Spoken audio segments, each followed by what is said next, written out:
Après ce combat contre ces fakes, j'ai émergé péniblement de l'inconscience pour apprendre que j'avais abattu cette créature et que je m'étais évanoui pendant quelques minutes.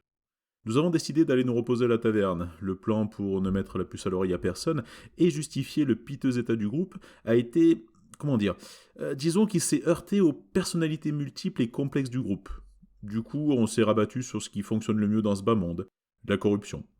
Un pot de vin versé au tavernier, un verre versé dans nos gosiers, un bain chaud pour les trois éclopés, et nous voilà parés. Oui, je fais des rimes quand je viens de tuer un homme, ça me rend nerveux. Et je n'étais pas au bout de mes surprises.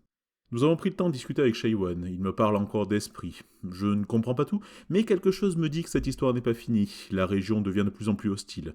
Je préfère donc me renseigner, on sait jamais. Puis, ça ferait une belle histoire. Il y a des moments où je n'aime pas avoir raison, et notamment quand le destin vous susurre à l'oreille « Eh, je n'ai pas fini avec toi ». Mais pour préserver son effet, il te laisse quelques heures de repos. Donc on a passé l'après-midi à faire quelques emplettes, revendre la viande d'ours, si chèrement acquise, et faire ce que je fais de mieux dès qu'on m'offre un prétexte pour boire. Puis, alors que je baissais ma garde, ce fameux destin insidieux est revenu avec une idée derrière la tête. Nous avons appris que la garde avait arrêté un homme pour de multiples meurtres. Or, Shaywan cherche une personne qui correspond à la description physique de cet homme. Pourquoi ne pas demander à la garde si nous pouvions rencontrer ce détenu et confirmer ou non Shaywan dans ses questionnements. Nous avons aussi appris que des pêcheurs avaient disparu sur le lac. La garde pouvait avoir des informations là-dessus aussi.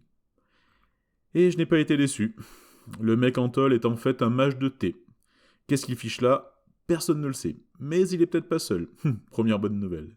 La seconde concerne des pêcheurs. La capitaine de la garde, une elfe du nom d'Imdra, faute de garde, justement, a cherché à nous embaucher pour retrouver les disparus. Décidément, sous prétexte de solidarité, ils embauchent vraiment n'importe qui. Le topo est simple. Aller sur le lac, trouver les traces de ces hommes et élucider le mystère. Facile. Mais c'est peut-être un monstre qui les a tués. Hein? D'accord, ben merci, on va réfléchir, on vous tient au courant. Hein.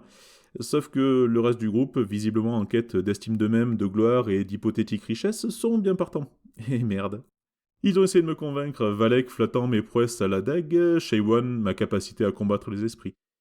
En y repensant, j'ai cru déceler une pointe de sarcasme chez eux. Peu importe, je veux juste aller me coucher et demain, à l'aube, partir vers Brinchaldr, récupérer notre récompense et oublier ces 2 derniers jours. Aller sur un lac gelé chasser un hypothétique monstre. Mais quelle idée. Une idée à faire des cauchemars.